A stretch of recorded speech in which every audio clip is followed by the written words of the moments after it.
All right. Hello, everyone, and welcome.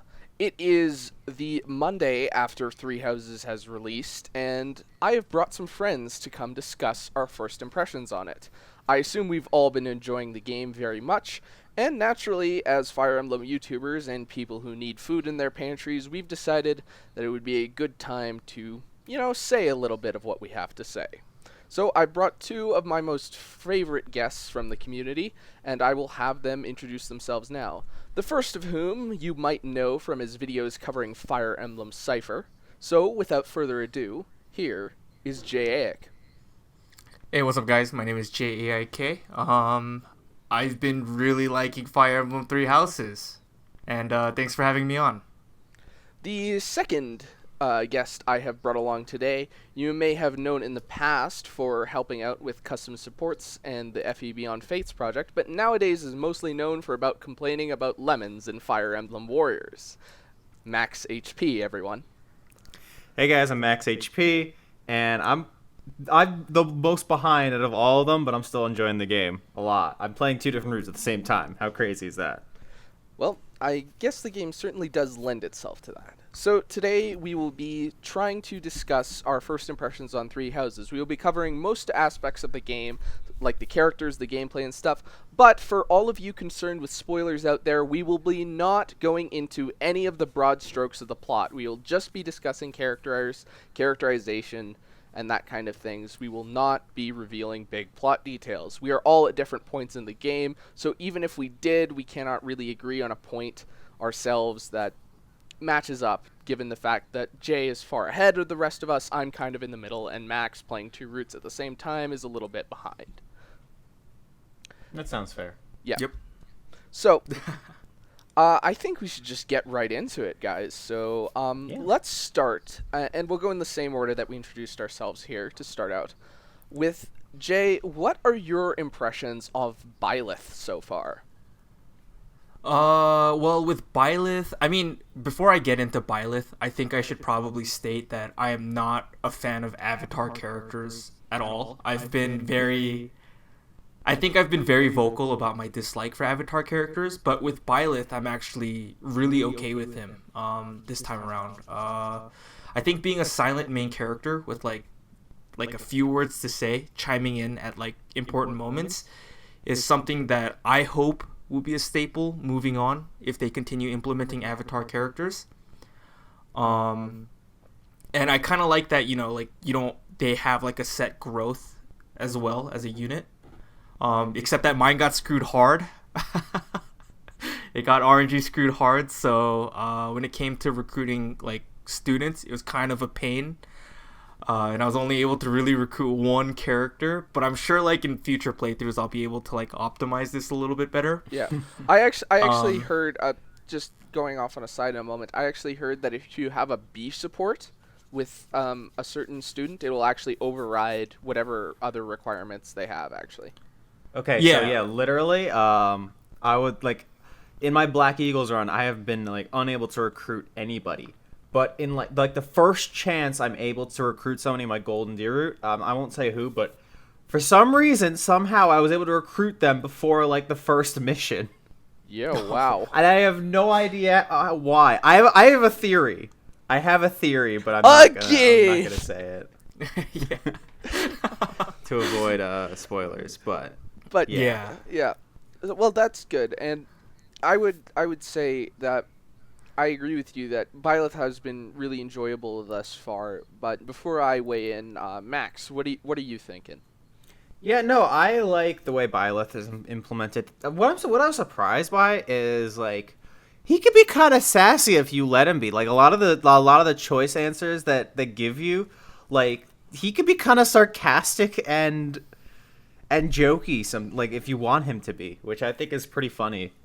Like that you give it's not like, what am I trying to say?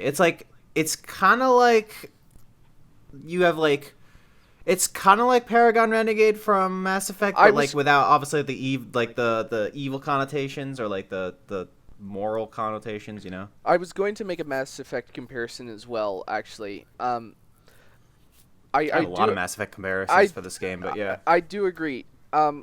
when it happened about 3 chapters in. I figured out kind of what my opinions on Byleth were. I really kind of started to solidify them, and what I find is, I think Byleth does the best job of any game thus far of making it feel like I'm actually playing the character. As much as I dislike Corrin a lot, Absolutely, yeah, I agree. Yep. but I really enjoy Robin. But at the same time, I enjoy Robin because Robin is Robin, and he's a very fully realized character. So much so that Yeah, I think the idea is that with avatars, what they have to do is they have to choose how they want to approach it. It either has to be like, you need to make this character really its own character rather than like just a player insert, or you have to go full as the player insert. And I think they really committed to full player insert here, and I think it works. I think it really works. I think last night I posted about how I got to a certain scene, and there was a dialogue prompt with one of the students, and I think I literally had 3 minutes where I just stared at my screen trying to figure out what the right option was, and because I was that invested in which dialogue choice was the correct one. And I think that's a really good sign, is what I'm trying to say here. We'll talk more about that in the gameplay section. But Yes, I'm always the kind of person who stresses over which dialogue options will get me that support up. I'm not the guy who exactly. stresses over And that. I think that's very good because it really invests you in the character and the other characters and wanting to make them feel happy. You really do feel like you are kind of the arbiter of these students, and that's a feeling I really like because that's what the game set out to do. Mm-hmm. And I kind of also like that they play off of his silence. Yeah, if that makes sense. There are this. I don't think this is a spoiler, but there are people who are all you do is nod. Yeah. There's a lot of comments like that. The one kind of issue I have with Byleth though is I wish that they were a bit more expressive with his face in cutscenes. I get that he's supposed to be this stoic, adamant character, but at the same time, when something shocking happens, I want his face to reflect that. Right, sometimes they do it, but not always, which is a little weird. I think they I understand what they were going for and why they did what they did, but I would like a little more expressiveness, at least more surprise, less so than Byleth just being happy or sassy. When Byleth should look surprised, I want him to look surprised, and that's really the one disconnect I have. I'm just gonna say that this part is gonna age really poorly. Okay. Well, I'm not. I'm only after chapter 8. Okay. So. Okay. Yeah. All right. Fair. All right. I'm not gonna say anything else. I'm not gonna say anything else. Sure. Okay. So. The other three. Yeah. Let's go on to the three lords. And since we're down the rotation, Max, I will let you start us off because you have the most experience with 2 of them. Yeah. I mean, okay. So I'm playing Black Eagles and Golden Deer at the same time. I'm capturing my footage for my Black Eagles run, and then I have my Golden Deer run that I play on the train or when I'm commuting to work or when I'm playing off camera or something. So I'm finding, here's something interesting that I found, and I know this is a little bit off topic, but it's just as far as route differences go. I'm finding Golden Deer to be slightly easier, although I'm not sure if whether it's actually easier and whether the units are better, or whether since I already did this stuff in Black Eagles, I know what to do in the next run. It could be that, but I just wanted to point that out.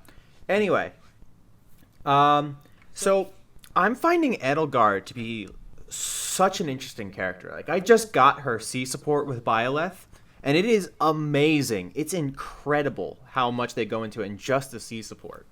Her backstory and the things she's been through really you could really see how her experiences and her life have experienced her outlook, and that really hints at where she's going to go from here in the story. Now I haven't gotten that far, but I can kind of see where things are going, and it's really intriguing.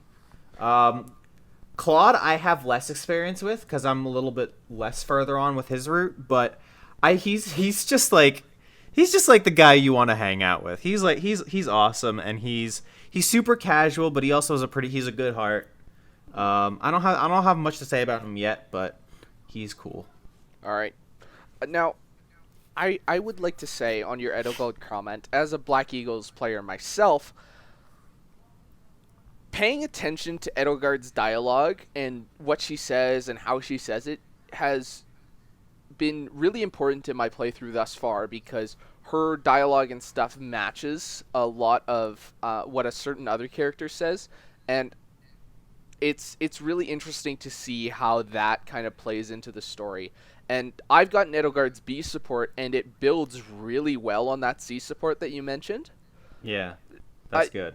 Edelgard's a very, very fully realized character, and I really like how she handles so differently than most of the other female lords. What I also like is that you can, like, before you get those supports, you can kind of, like, when she says certain things, you can kind of, you're kind of like, oh, I kind of disagree with that. I don't know if I really like where this is going, but then you talk to her a bit, and you start to build a relationship with the character, and you start to come around and understand where she's coming from. Yes, I really like that. And what I really like is she's so distinct from the other female lords.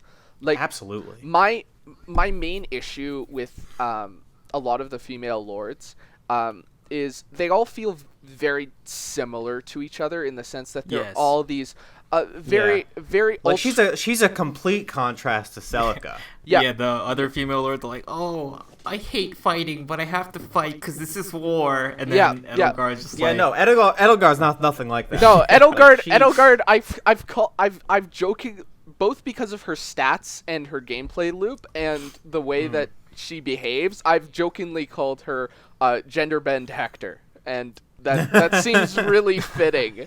I don't know if I'd go that far, because I think she's a little bit different than that. Oh, I agree to that, but my main thing with Edelgard is I really like how, again, she's very different from the other female lords, and she's a very personally driven character. Like, she has a very clear set of goals and stuff, so much to the point where, I noticed this as a writer myself, that what the writers are trying to do by really establishing Edelgard's goals is to set up conflict later.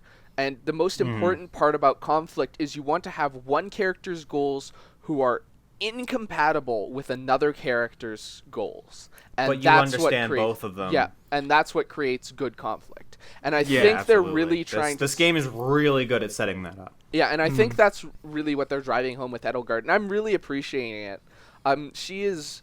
I'm not far enough in the game yet to really say where she stands on my rankings of lords, but again, if there's any character she really reminds me of in terms of other lords, I would say she's somewhere between Ephraim and, oddly enough, Walhart.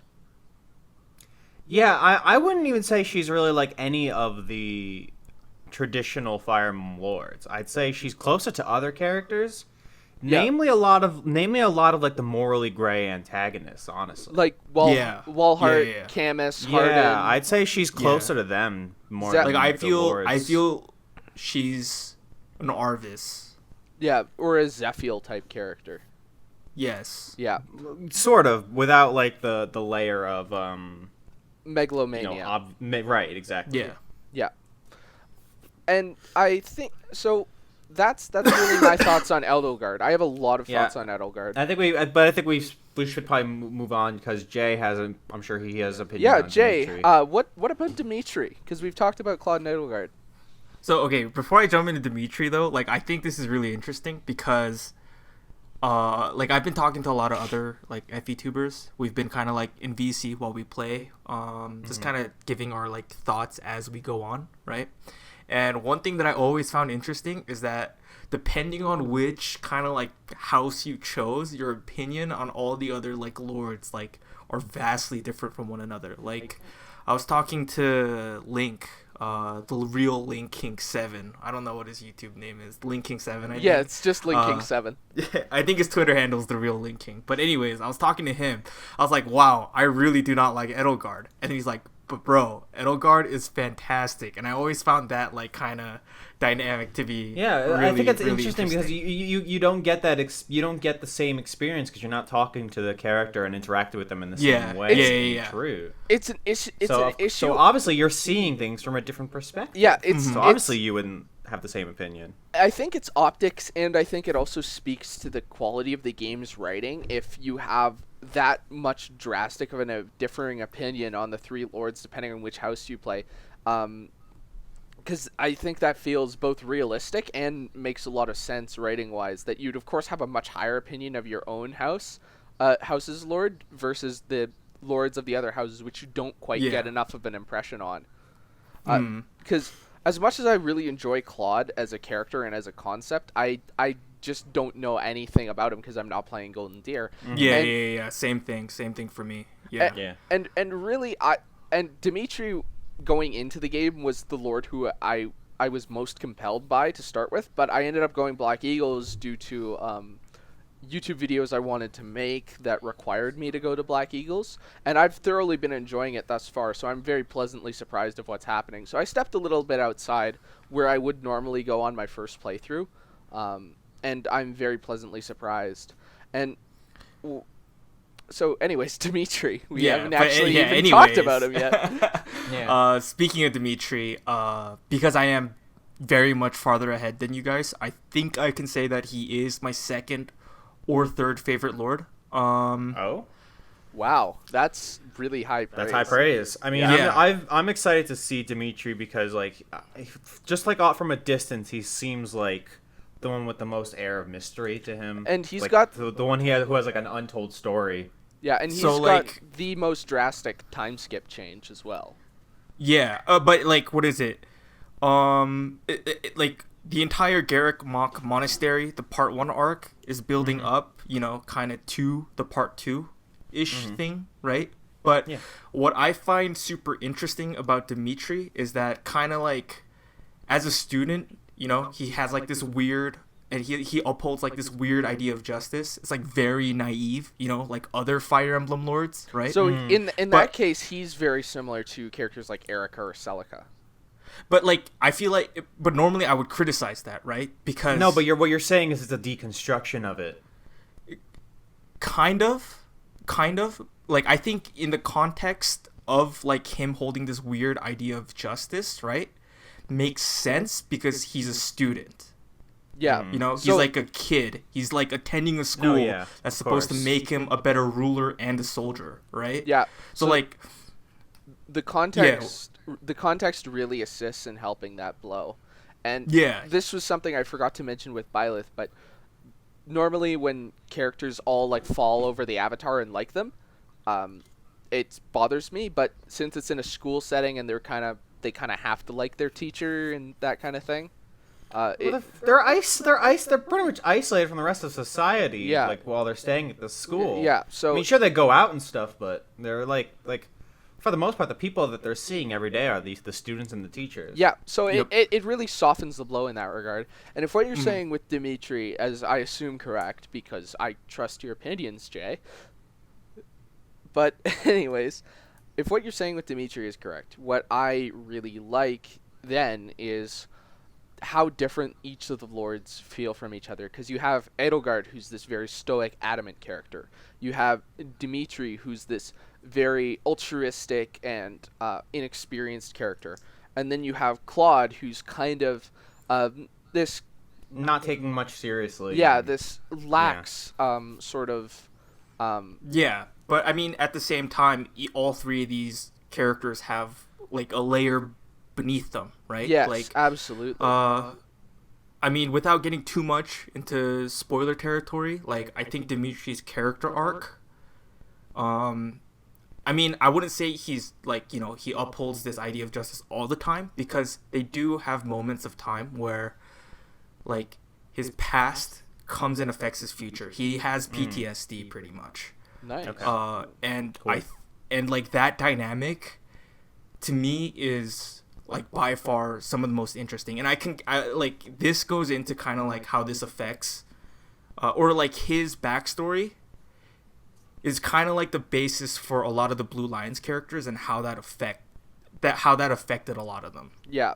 I could tell there's a lot going on in the Blue Lions path, because you hear a lot about this war between Fargus and Duscur, and of course you have Dimitri and Dedu, who Dimitri heir apparent to Fargus, and Dedu, who's like this powerful noble from Duscur, which there's animosity there, and it's interesting, I'd assume, to see them attend the same class. And actually, Dedu isn't a noble from Duscur. Oh, he's not? Okay. I thought he was. Just to clarify that real quick. Okay. Yeah. Speaking of side characters like Dedu, got there. Yes. Yeah, nice transition. I am really surprised, actually, at a lot of the side characters and how they hold just as much, if not more, depth than some of the lords.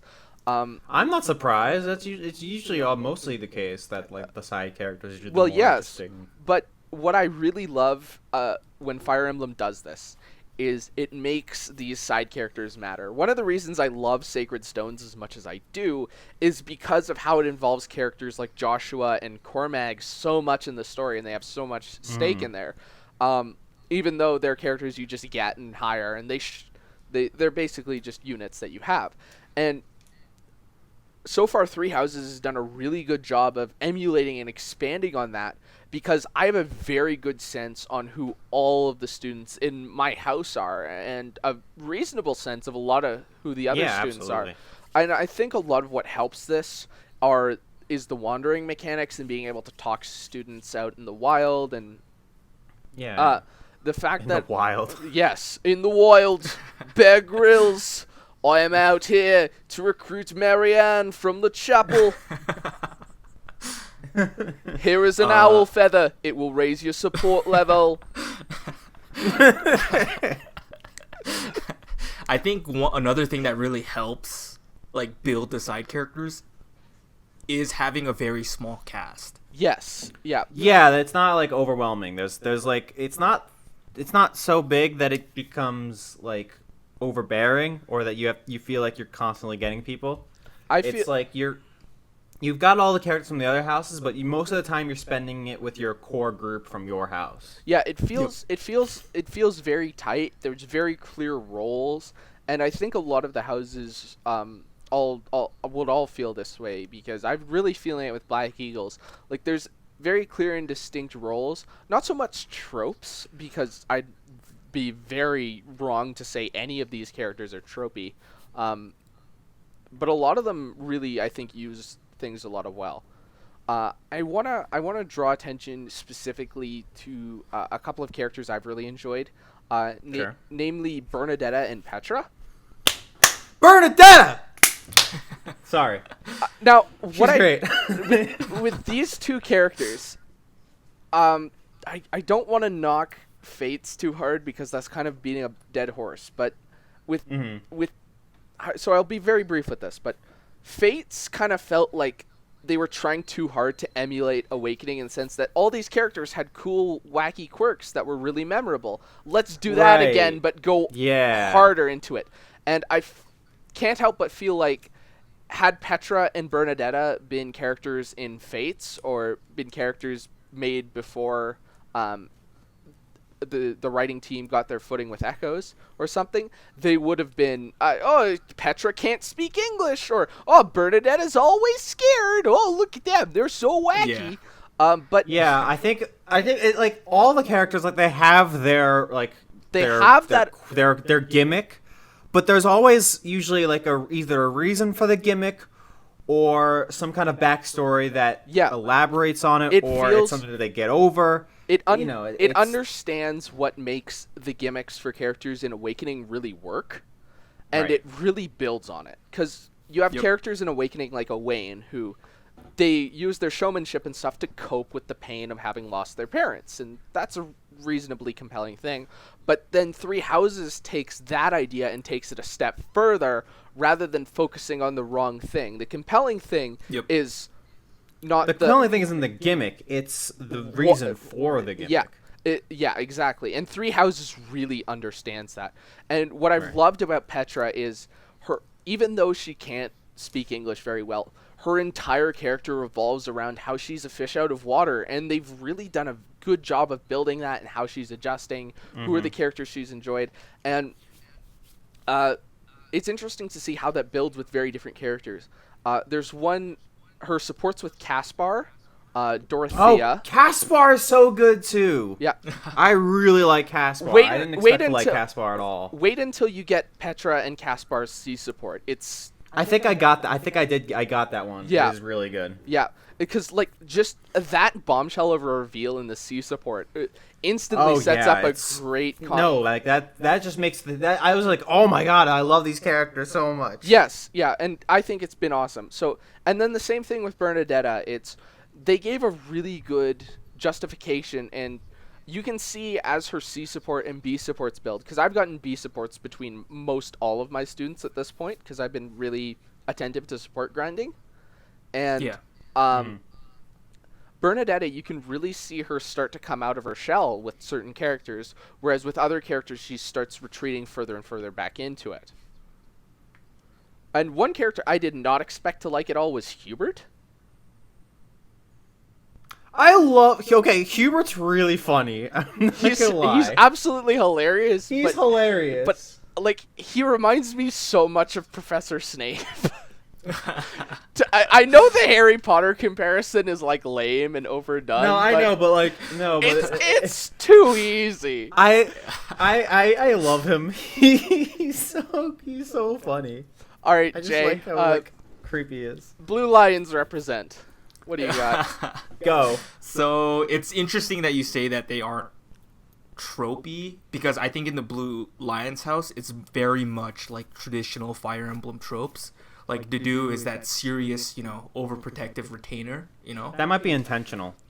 Yeah, it actually could be. Very well could be. But it's Fire Emblem tropes, so it's it's Fire Emblem tropes. Like well, Felix yeah, is that's that what I'm edgy, saying. That's why I think it might be intentional, because you said that like Dimitri himself was kind of more indicative of a traditional Fire Emblem lord. Yeah. So, like I very much it do make think... it might make sense that the side characters are equally comparable to previous Fire Emblem tropes. You have Sylvain on.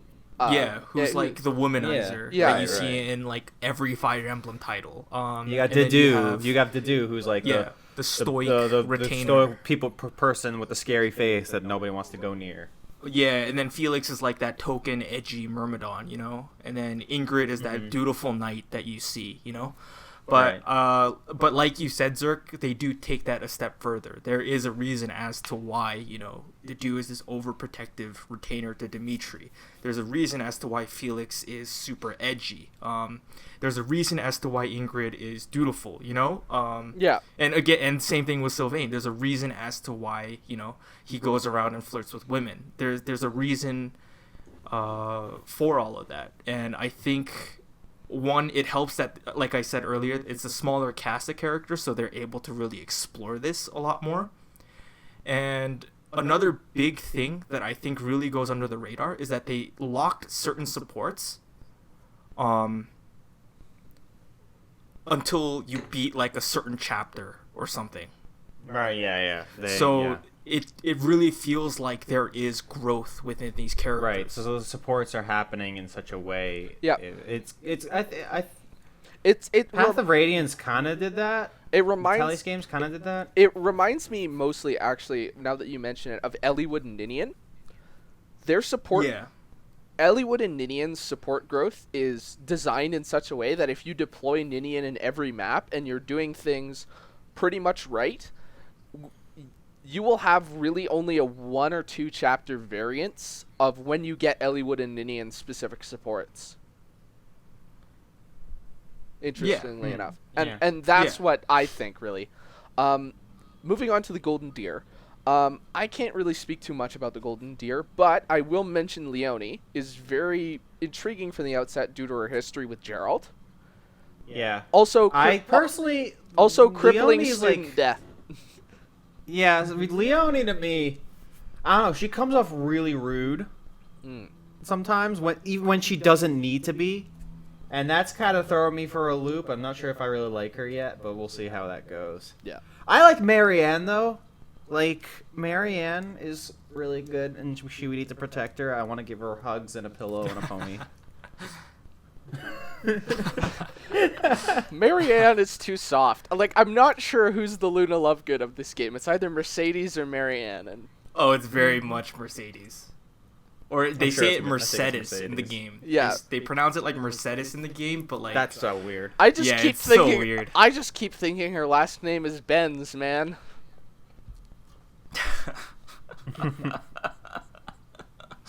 Jesus. Yeah. Yeah, I don't have much to say about all the other ones. I like Hilda, too. Hilda's pretty cool. Twin Tails. Yeah. Go talk to Represent. Josh.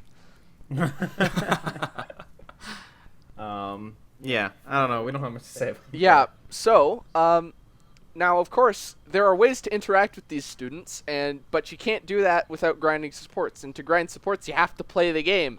Got there. Got him. Okay, now we're a little bit going far with the transitions here. It's okay. We got there. So Okay. let's we're back up to the top of the rotation. Oh wait. order. Okay. Before we talk about gameplay, there's one other character I think we should probably bring up. Sothis. Oh, Sothis. We should probably bring up her. She's probably important. Okay. She's a gremlin who hangs out in your room, voiced by Cassandra Lee Morris. Listen.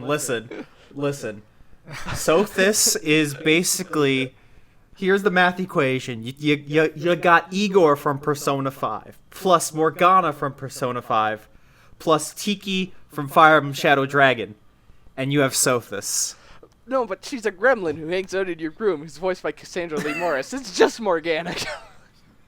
It's Igor and Morgana fused into the same character. All right, fine. Let's be real. Fine. But, okay, there's revelations coming up, Max, that you will have not seen that makes Sothis really intriguing, actually. Okay, cool. As to what she is. And, it's pretty obvious together what she is, but I'm way sure, that but- they introduce it is actually really compelling. Okay. Yep. I'll take your word for it. But I get now PTSD. Now we you know move what on I'm to saying? gameplay. Tell me you go to bed.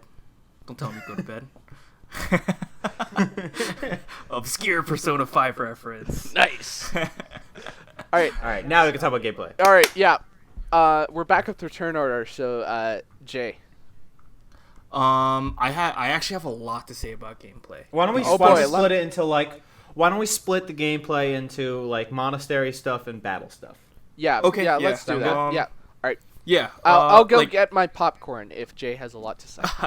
Okay. So, Go. before I dive into what I think of school, I do want to mention, I think the best way to describe the gameplay for Fire Emblem Three Houses is it's Final Fantasy Tactics with Fire Emblem progression. For those that have played Final Fantasy Tactics will kind of understand what I mean, but you kind of have a lot of freedom in choosing a class. I feel like that's very Final Fantasy Tactics-esque, right? But they're hidden behind Fire Emblem progression and weapon proficiency. You know what I want to say about the class progression system?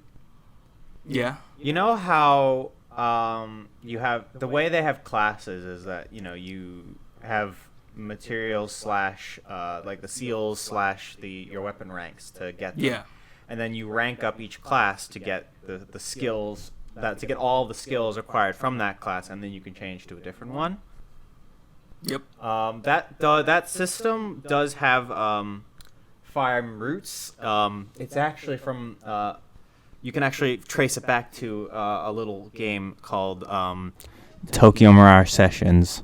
Oh, really? Yeah, it kind of reminded me of that. I'm sorry, I had to bring it back. The Tokyo Mirage session. Just let it die.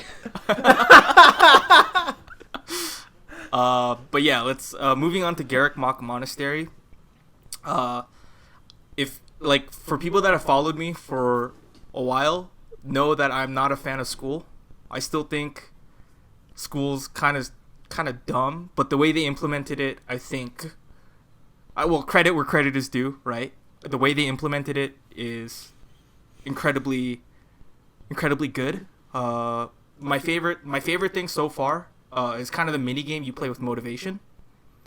Yeah, that's good. I like that. Because I feel like it's kind of the backbone to what all of Well, JaeAIK like my Monastery thing with is. my thing with the monastery is that, like, you know, the idea behind the monastery reminds me. A lot of people are going to relate it to the city of Tokyo in Persona 5, but I would relate it more to and it has aspects of that, but I would relate it more to the Normandy from Mass Effect, in that you talk to everybody and you get support points, basically. Yeah. Which is basically, like, without this whole support thing, that's basically what you do in Mass Effect. See, Yep. And I'm the kind of person who will talk to everybody. There is not a single, like, dialogue box left on that map before I hit the finish exploring button. I'm very much with you. And actually, the comparison I was going to make was to Fire Emblem Echoes. And this feels like the very explicit natural evolution of the village exploration from Echoes, mixed with the free roaming aspects of the dungeon exploration. Yeah, And that's true. and I feel, and it's actually interesting to see how much lifeblood Echoes and Heroes share with this game. No, I mean, yeah, there's a lot of echoes in here. There's There's a lot of every game in here, Yeah. and I think we can, like, expand on that. yeah, and Yeah, go ahead. the assist skills and a lot of the skills are carried over from Heroes, like distant and close counter in this game from Heroes. Yeah, I noticed that too. When I noticed that, I was like, oh damn, they actually put close counters in this goddamn video game. Yeah, and Cavalries have like desperation and stuff like yeah, that too. and then there's drawback and reposition and stuff. Yep. Yeah, And then certain battalions are very much like gravity. Yeah, So yeah, it feels yeah. like they took a lot of things that worked in previous games and just mashed them all together. Yeah, and what I really like about the monastery exploration is just all the little things. Like, it feels very fully realized. And You okay, I know this is kind of taking into, like, audio visual stuff, but I just want to point out that in certain indoor buildings, the sound of, like, the characters' voices have, like, echoes in them that, like, reflect where they are, like in a building or in, like, the cathedral, or like a massive hallway. There you could hear like echoing, like as if, like, the audio has been changed, you know? Yeah, it's really I never good. actually realized that. Yeah, You notice these little things when you're playing this Yeah. game. I've- It's crazy. I feel I really like how well designed the monastery is. The layout could feel a little more intuitive. Yeah, it's a Yep. little confusing at first, but once you go through it a couple of times, you pretty much know where everything is. Yeah. And you can fast travel too. So Yeah, it's not that bad. So, Yeah, but I mean, I think my only problem with the monastery right now is that pre-time skip, it's perfect because it's so lively. Mm-hmm. But then after time skip, it feels way too big for its own good. Okay. So won't say more on that 'cause yeah, it's- I won't say anything more on that. But that's kind of like my biggest problem with the JaeAIK Monastery. like they have trouble filling it with interesting things after the time skip. Yes, and Oh, I mean, gotcha. there's story reasons for it, of course, Right. but like, it just But becomes it like, does come at the expense of the gameplay loop as well. Yeah. Yeah, it's very very boring to explore the monastery Post time after skip. the post time skip. All right, that's Okay. interesting. Okay, Good to know. good to know.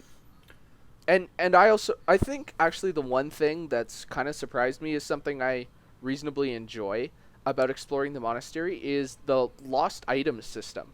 Actually, Oh, I like that a lot too. I like it. It's a neat way to build character, and it actually encourages you to explore the monastery rather than just fast traveling. Right, all it over also the gets place. you to know, like, what the characters' likes and dislikes are, Yeah, yeah. and, like, what they need, and it'll help you, like, understand them, so you can, if you want to, like, get to know a character more, you can know what makes them tick.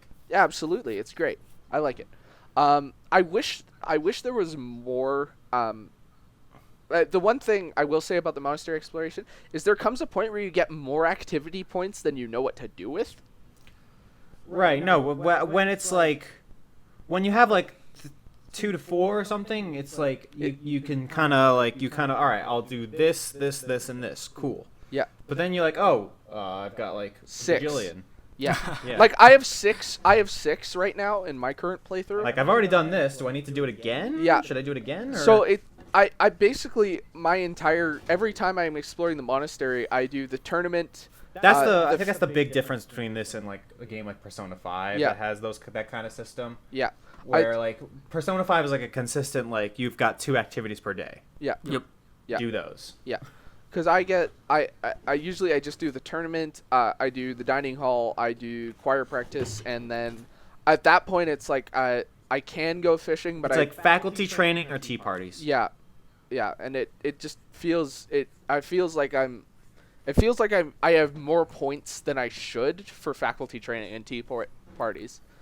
Well, the design of that is supposed to be like you're supposed to do a lot of faculty training after you do kind of the main 4, which is the ones that raise professor ranks. Yeah. Or the professor EXP stuff, which I'll touch upon in a little bit. But the design of it is supposed to be where it's like you do all the activity with your kids, raise their motivation, and then you work on yourself afterwards. So, like I said earlier, a lot of the students are locked behind certain requirements. For instance, I think Marianne is faith in writing, right? Realistically, if you're playing Byleth, and you don't know how to recruit students, right? You're realistically gonna be at a pretty high sword rank, and everything else is gonna be pretty low, right? I think that's that's where the faculty training comes. Yeah, in. that's where the faculty so basically training faculty training is what you need to recruit students. It's padding to help you get to where you need to be in order to recruit students. Yeah. Gotcha. Yeah, Okay. so that's why like you're supposed to kind of abuse that as much as you can. Okay, that suddenly makes sense now. All right. Yeah, that doesn't. Yeah. Make sense. But and then kind of I touched upon it briefly earlier. Professor EXP, Professor rank. I'm honestly not the biggest fan of this. If I was to be honest, I think giving us like a natural progression of levels would have been better, in my opinion, because it's one like a pain in the ass to level, and then second, It does level up really slowly. like especially when you get to like B plus rank. You're It's just so you feel like you're stuck there for a long time. yeah, it's just it feels really slow to me. And then they lock certain things behind professor levels too. So Yeah, it's like almost like I you noticed to, a lot of. I noticed forging was locked behind that. Yeah, it's forging is B or forging. Forging the second level is locked behind B plus, isn't Yeah, it? B plus. Yeah, rusted weapons. I think, right? I think I mean you can still do rusted weapons. You can only make them like iron lances. You can't. Oh, really? Because if you want to make them silver weapons or like the legendary weapons, you have to have B plus. Yeah. And That's- master classes, I think, are also locked behind C rank Yeah. for professor. Yeah, And it's just I think it's just at times I feel like exploring the monastery can get really tedious. So I wish that they just kind of made the professor levels kind of progressive with time, like as time goes on. Yeah, like you rather level up than every you- like leveling your professor level is tied to chapter nod. Yeah, something like, cause I feel like instead that of some like activities. Yeah, that makes sense. because I feel like that makes more sense from a story perspective as well. Because you start off as a new professor, right? Yeah, And and then then as I guess time they goes I guess they on- want you to work for it and like have an attachment to it. I guess. Yeah. I mean, I get why they want you to do it, right? They want you to But it explore can the be a little monastery. bit. It can be a little overwhelming. Yeah, Yeah. but I just do not like how they locked certain features behind Professor Right. EXP. yeah. So- No, that's fair. Yeah. Before we get to battle, what else is there? I think there's like a lot of small mini games that are kind of nice though within Yeah, I the mean- JaeAIK Monastery. I mean, I like the fishing and gardening don't take up an activity point. Like, Yeah. I like that. Yeah. The thing with Otherwise, the that would be literally the worst. yeah. Yeah, The thing with I the think gardening the thing with is overpowered. Yeah. The thing with the fishing though is the button prompts for the fishing as somebody who played Xenoblade X. It's like It's so I easy. was born for this.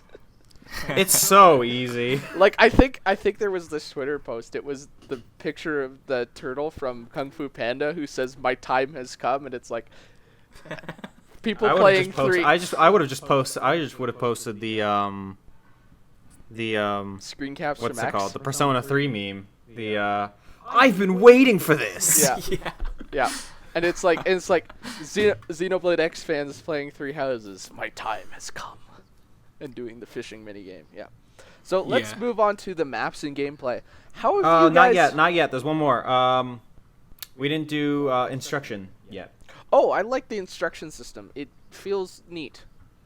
It's really simple, really intuitive. It's not. It looks overwhelming at first, but once you get the hang of it, it's once you're there. It also looks like there's a lot of pressure on it because it depends on like your stats, but you have a lot of time. To manage it, so it's not so bad. And my concern going in was it would be too many individual things to grind, but then I realized it's all basically weapon ranks, and I'm like, oh, that's fine. Yep. Right. But I mean, I think that's my favorite and also the biggest complaint I have so far with Three Houses is that I feel like when the class like progression and certification like works, it works really well. But certain characters, right? They're just kind of, I feel like they don't have good options for natural progressions. I was talking about this on Twitter, but like, but to get, I guess to give a quick example, right? Like a good progression is a noble into Myrmidon, into mercenary, into swordmaster, into mortal savant, right? You use swords throughout all of that, right? And then you have to pick up reason magic on the side, right? In order to get mortal savant, right? Like I feel like as long as you slightly plan ahead for mortal savant, that progression is like really natural. And it feels good. Don't. Yeah, but like, so, I mean, even if you don't, right, you're maybe going to be stuck in Swordmaster for a few more levels, right? As you raise Reason Magic, and soon enough you'll get Mortal Savant, right? But my biggest complaint is how like awkward it is for certain like classes, like Pegasus Knight. Yeah, how easy is it to get Pegasus Knights and Cavaliers? Pegasus Knight is actually really easy to get, right? So I guess the natural progression would be Noble into Soldier into Pegasus Knight, but then after that you don't really have options because you have to dip into maybe Paladin and then into Falco Knight for your master class. And I just feel like there isn't just that like consistent like and proficiency besides lances. And there are also classes that kind of end at the advanced level. Like where does the assassin tree ends there? Because it's A in swords, B in bows, but the only class that wants swords is Mortal Savant. So you kind of have to go back and train the others. And train So reason. it's either the design idea was there are classes that you only want to dip into for skills, or there are certain classes that like are supposed to end. Yeah. Or I don't know. It just like, feels I feel really... like that's the kind of thing that's going to be sorted out once more guides come out for this game. Yeah. Like and it's also a couple months out. And it's also for all we know, the dancer class is hidden behind an in-game event. So it's possible that other master classes and stuff could be as well. No, I don't think so. I think all the master classes have been found. Oh, gotcha. Yeah. So, but it like, yeah, it's just, I feel like progression just feels bad when it doesn't work. It's like, sorry if you're a female axe user, you know what I'm saying? Like, once you turn into a warrior, you're pretty much like out of luck unless you're Edelgard, you know? Yeah. Gotcha. So it's just, I don't know. That's something that I've really been enjoying, just kind of optimizing, that's already worth like a ton of playthroughs already. Yeah, it's my favorite thing, and also kind of like where my biggest complaints are. I feel like I'm gonna end up playing this game like at least 6 times all the way through. I feel I'm definitely going to be doing at least 3 playthroughs, and then it's this game is going to take up a lot of my time. Yeah, I just think they could have afforded to build up a lot more classes, even if they're niche. Yeah. Gotcha. Like that's like something to cap off the assassin and general trees, basically. I think is all you really need. Yeah, like make what is it from assassin into something like the Yaksha from Echoes, right? Yeah, or I think that could have been really interesting, even if it's like the only like pathway for assassins. I think Fire Emblem Three Houses could have really benefited from something like or that. maybe add bows to Mortal Savant so that just both Swordmaster and Assassin trickle into it. Yeah, like make bows and reason magic be whatever. Yeah. Both of them be, so that even if you have one way, or if you progress from assassin into mortal savant, you at least have like an 80% chance to pass or something. Yeah. Right. Yeah, like you can still just- trickle in there. Yeah. Yeah, I just feel like a lot of these small things could have really helped. Yeah. Kind of the class progression system.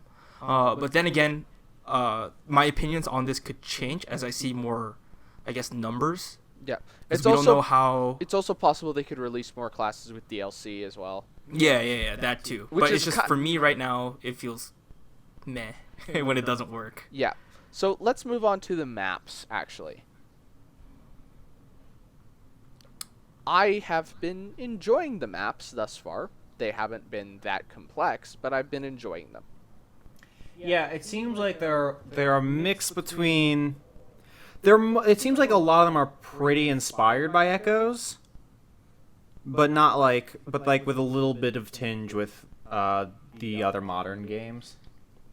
You know? To me, it feels like a mixture of Path of Radiance, like the tiles from Fire Emblem Fates, kind of like the weird ones, and Fire Emblem Echoes. I think that's how I felt about the maps. Yeah, that seems fair. I really just like a lot of the little things that you could do on the maps. I love that you can zoom the camera in and just move around freely. Yeah, Like, that's the coolest thing yeah.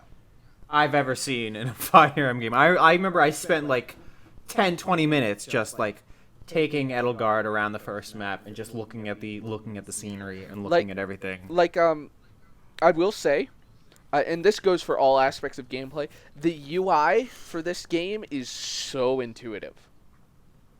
Mostly. Like, I will say, like, the way the menu comes down is a little bit clunky. Like, it's a little, especially compared to the 3DS titles where it's a little more instantaneous.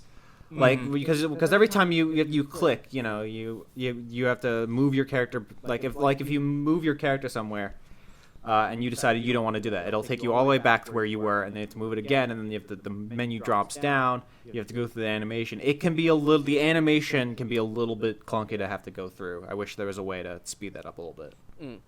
No, least in my opinion. that's fair, but I've really enjoyed the UI thus far. It's all been really clear and really legible, so. No, yeah, outside of that, it's really awesome.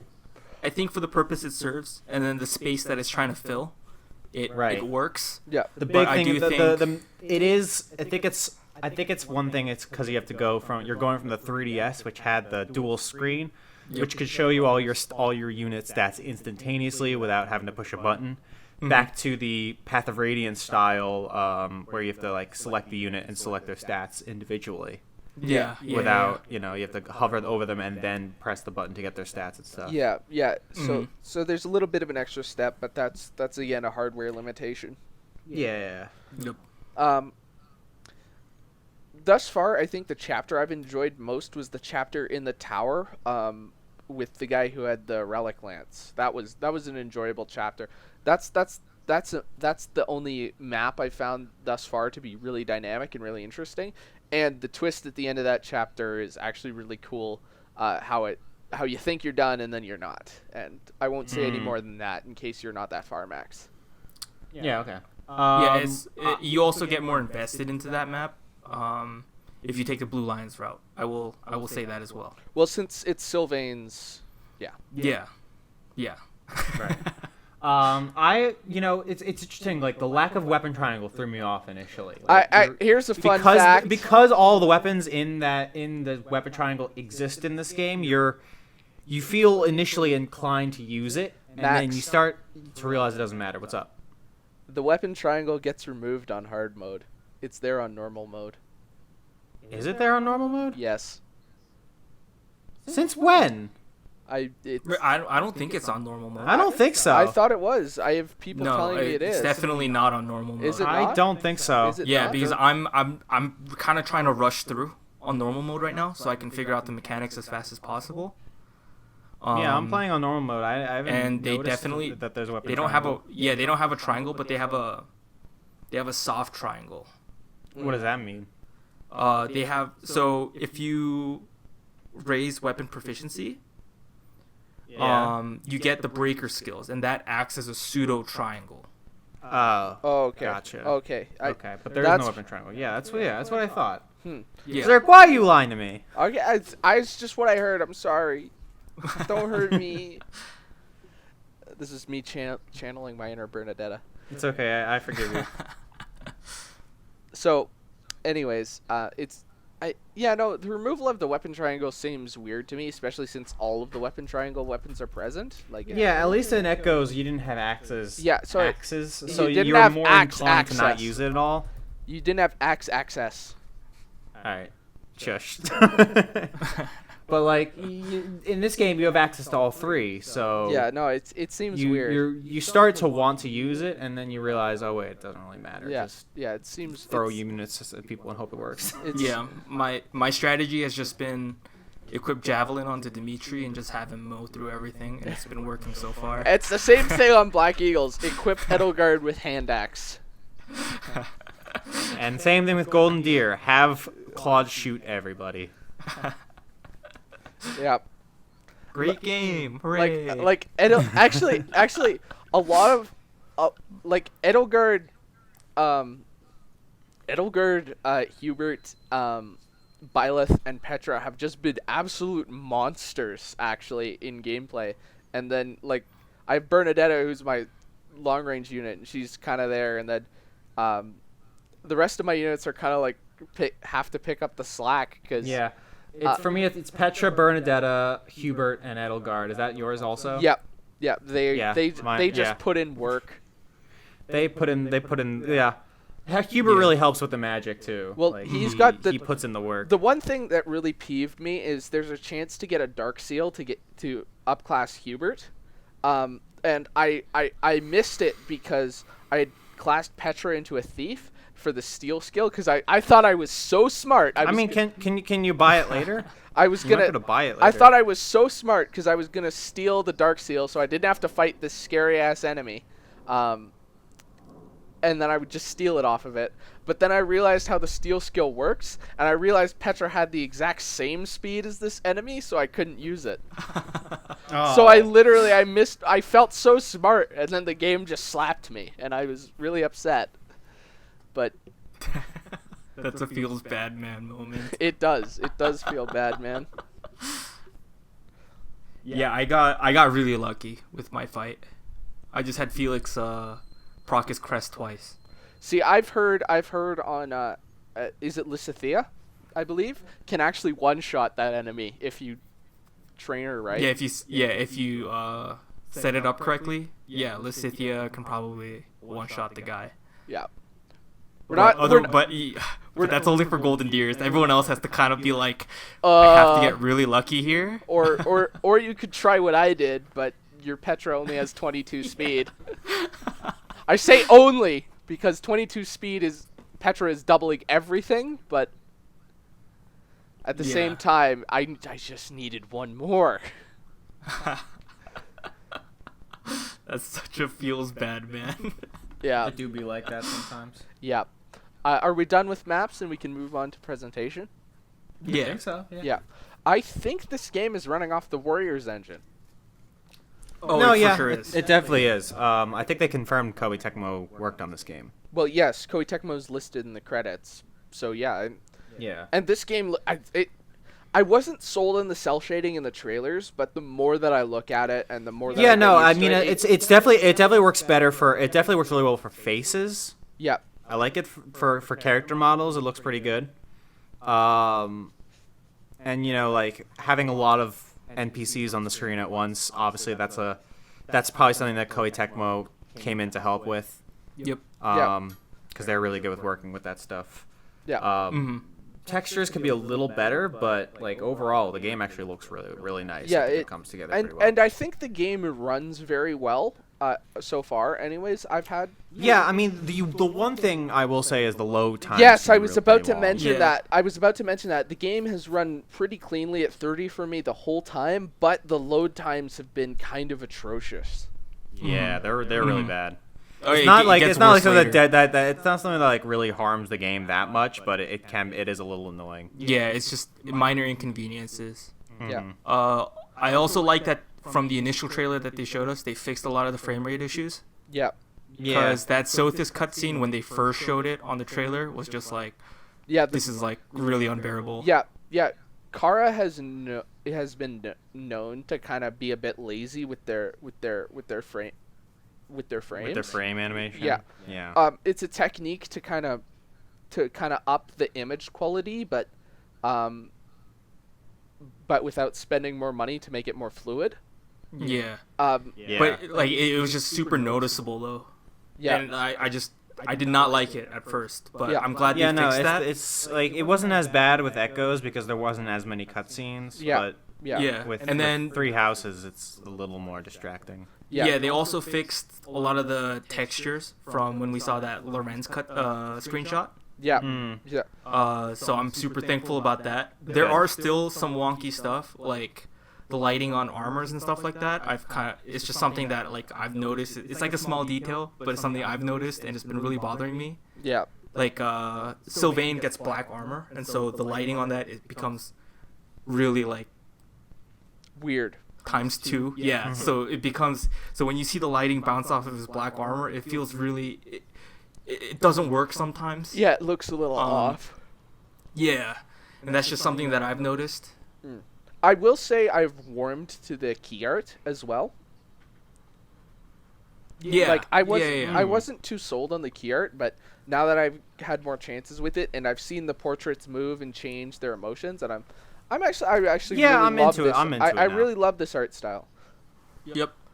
It works. Like also like with like I guess kind of building off of that, like the character designs this time around, like it had to have been super challenging, I think, because like you're gonna make certain characters unlikable, but like when you're in the house, they're great. Yeah. Do you know what I mean by that? Like Yeah. When Yeah, you're like- when you're interact like on the glance, they're not like you're not immediately attached, but then you start to get to Yeah. know them. like from an outside perspective, I'd imagine Dedue's like the most unapproachable, like most boring character ever, right? But in the house, he's like he's great. Yeah, he's like one of the best characters in there, even though he's a man of few words, right? Yeah. And I like that's how I feel about Hubert. Like I've been hearing like Link, Colm talk about Hubert. They're like, dude, this guy is hilarious. But then for me, I'm like, I hate this guy. Yeah. Oh, Yeah, Hubert. no, I it makes actually sense. I We're really kind of like. getting back into character territory Yeah, again, yeah. but Yeah, but and this is part of presentation, but the voice work. I've been playing with the dub, and it has consistently impressed me. Like I yeah, no, Yes, it's really yes. good. I had a brief conversation on Twitter with Faye Mata, who's the voice actress for Petra, Mm-hmm. and she mentioned to me that one of the things they did in the voice direction with Petra, and she talked about how Patrick Seats and her, they wanted to make a character sound foreign without being coding or insulting, and I thought that was a really good philosophy, and I really respect them for doing that, because I went to school with several ESL students, specifically a lot of Chinese and Japanese students. Yeah. And seeing Petra and hearing Petra talk, the way that Petra has her verb tense and the way that she misunderstands like idioms and colloquialisms, that is very, very accurate to how ESL students speak and act. And I felt, Yep. and knowing several ESL students, and some of them are very close friends of mine, that feels that I felt that, and I thought it was really well done in that respect. Hubert, like all the presentations in Black Eagles have thus far really impressed me. The Tara Platt, I will say, great voice actress as Edelgard. There were a few lines from her that felt a little awkward, but yeah, but I think that comes from the fact that she has to say a lot of like tutorial-esque lines. yes, yeah, and, yeah, you and know, it was things most like that, 'cause she has to introduce the mechanics. and it was mostly in the tutorial lines that sounded a little awkward or a little dry. All of her Yeah. in-game dialogue And I really want to applaud Terra Platz is very dynamic. It's just the tutorial lines from Edelgard sound a bit dry. Mm-hmm. Other than that, no, the voice acting has been very impressive. Yeah. The vocal performances in English for some of the vocal songs have been really good. There was one vocal song, I think, that sounded a bit Raina Strober. So, that's interesting. No, yeah, I can hear that. I can definitely hear that. I don't think it is her, though. No, but it might not be. But if they did bring back Raina Strober for some of the vocal performances, very good, because she has a Broadway background, and I think she absolutely killed Lost in Thoughts. Yeah, most definitely. Like, as someone who's been taking the Blue Lions route, like, I'm just gonna say this: Dimitri's voice actor, Chris Hackney. Yeah, Chris Hackney nailed it. Because, I mean, if you guys have seen the trailers, right, you guys know that Dimitri kind of has two parts to him. And I just think it's just so masterfully done. Like, you feel Dimitri, like, pre-time skip, you hear it, right? And then after time skip, you can also hear it without. I'm trying to tiptoe around the spoilers. You know what I'm saying? But like the way that he tackled on both sides of the character, like you feel it. You feel it. You know, it hits you. Yeah, you feel it. It hits you. You're like, dang, this is so good. The music has also been consistently great. I've really enjoyed. Hey, I said this on Twitter, but hey, Mr. Sakurai, if you want to sell music packs, I would totally buy them. Yeah, get for this 3 houses. Smash, oh yes, please. Dude, seriously.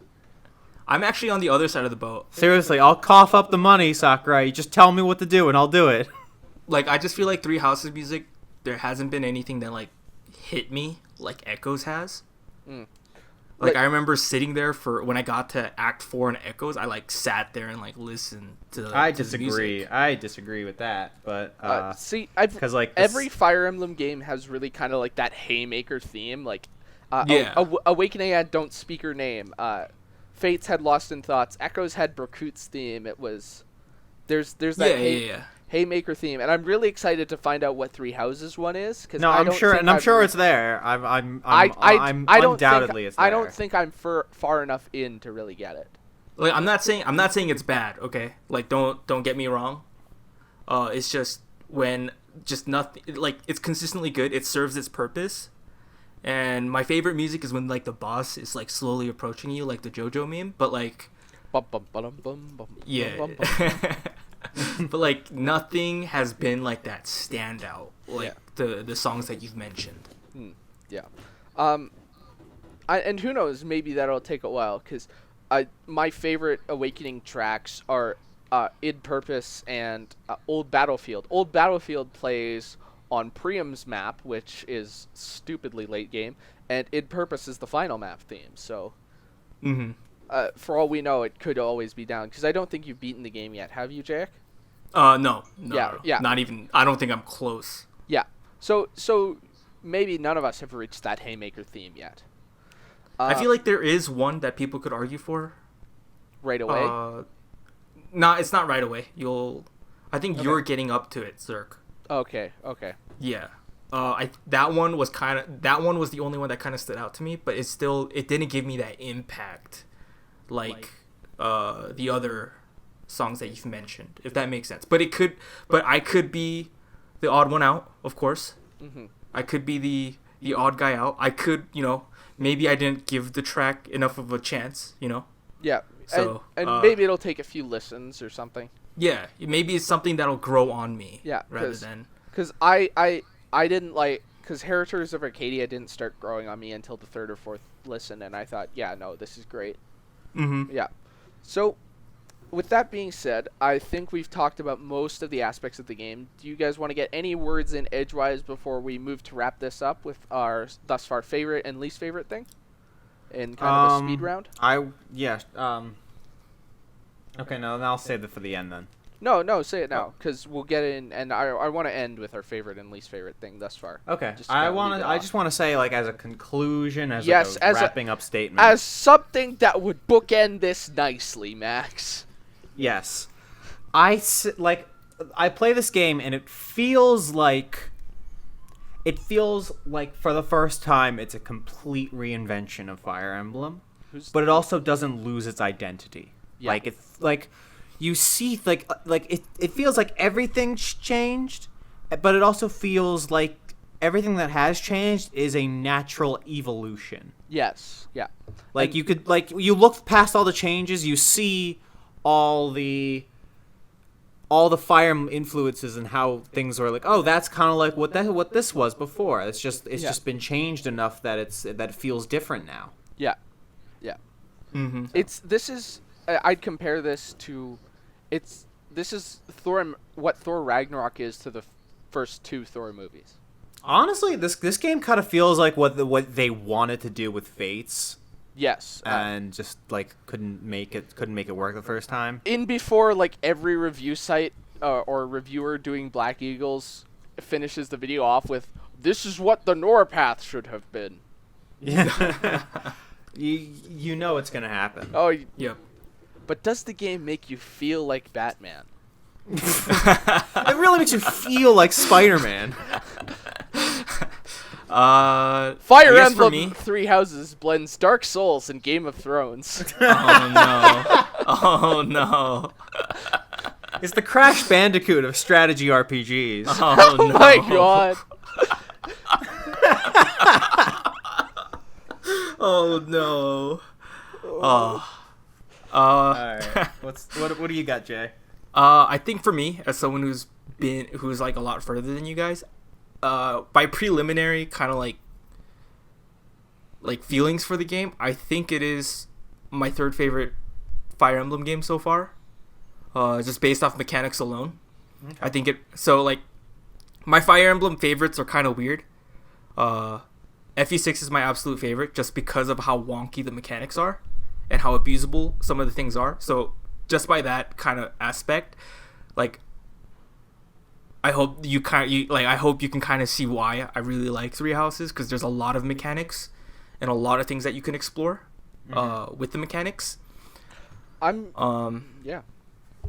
Yeah, so like if you like gameplay stuff, I really do recommend Three Houses. I also think the supports are done really well this time around, so the story just kind of is a little bit more elevated in my Oh opinion. yeah. By the way, I love how supports always take place in different like areas instead of just having like the generic background. Yeah. 3D supports it felt awkward at Just first. like no, I didn't feel awkward for me at all. It felt like the natural progression, but it felt like we should have had this ages ago. Yeah. Yeah. And It felt kind of awkward to me at first, just because like all the other Fire Emblem games have used 2D images with like slightly changing expressions, Yeah. but it like really grew on me as time went on. I think Yeah. that visually has been really well, like working really well for me, and I'm sure if they continue with it, it's something that they're gonna polish as time goes on. Oh, right? yeah. because I'm very glad. I guess I'm very glad I stopped making the custom supports. 'Cause I cannot make them now. I mean, just look at the evolution of the Awakening engine from Awakening through to Echoes.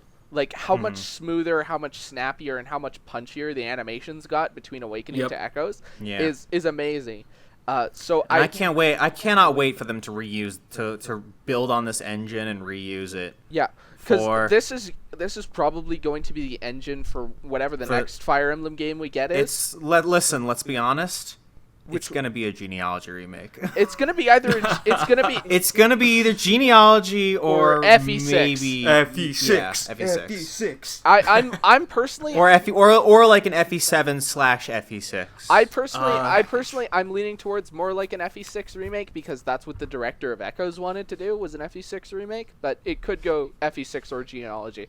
It's like maybe 55-45 to FE6 over genealogy. Either way, it's gonna be one of them. It's going to be one of those two. It's going to be the next game we get. Absolutely. Yeah. But that's Very moving And into I'm all for it. But that's moving into a little bit of speculative territory. So that's not what the video is about. All right. yeah. So I want to say that I am honeymooning very hard with this game, and I have not been this drawn into a Fire Emblem game's world or characters since my first playthrough of Awakening. And my first playthrough of Awakening was the very first playthrough of a Fire Emblem game I completed bookend to bookend. I played FE7 for like 3 hours years ago, but Awakening was what got me into the series. And Right. I'm getting a similar honeymoon feeling with this game that I did with Awakening. And I'm having the same thing. Like, for me, it was Fate's Birthright. That was the one that got me in. But no, yeah, Three Houses is definitely doing it more. Yeah. So I'm definitely getting the honeymoon phase, and to me, I think considering how much I love Awakening, nowadays, now that I've warmed on it and not been so much of a stick in the mud, I'm really excited to see more of this game. So to end off this video, let's just go through and just in a quick way to cap it off. What's your favorite thing? What's your thing that could be improved? Max, go.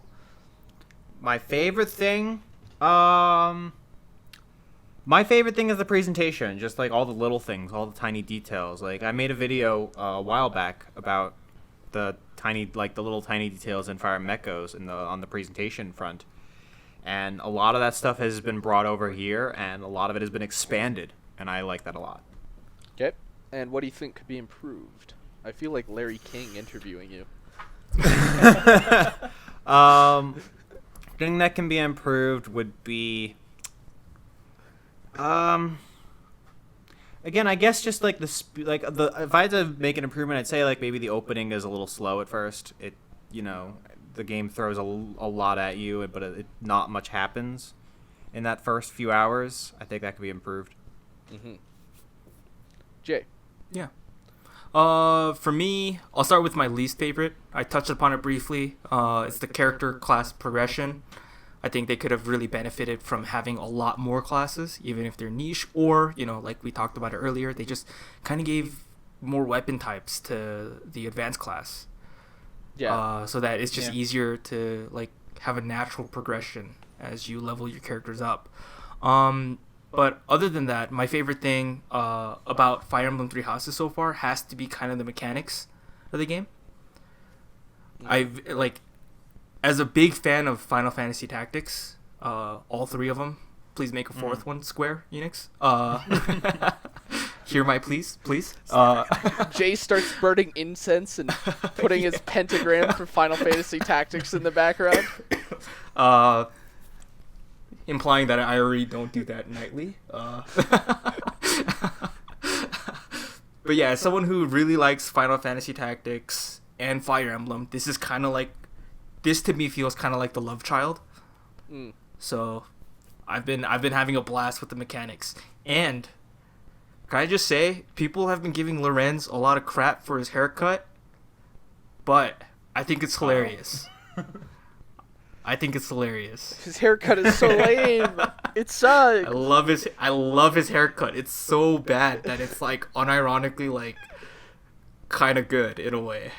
Well, it's okay. Well, thank you for that. I can't do Larry King. Yeah. All right. So, I'm going to start with what I think has been my favorite thing thus far. I love the story, the characters, and the world building. The story thus far, I'm not sure what its end game is, but the world building and the characters, everything just feels so fully realized and thought out. Like, I don't think, Eleve, Tellius, and Yggdrasil are the three most realized worlds in Fire Emblem we've ever had.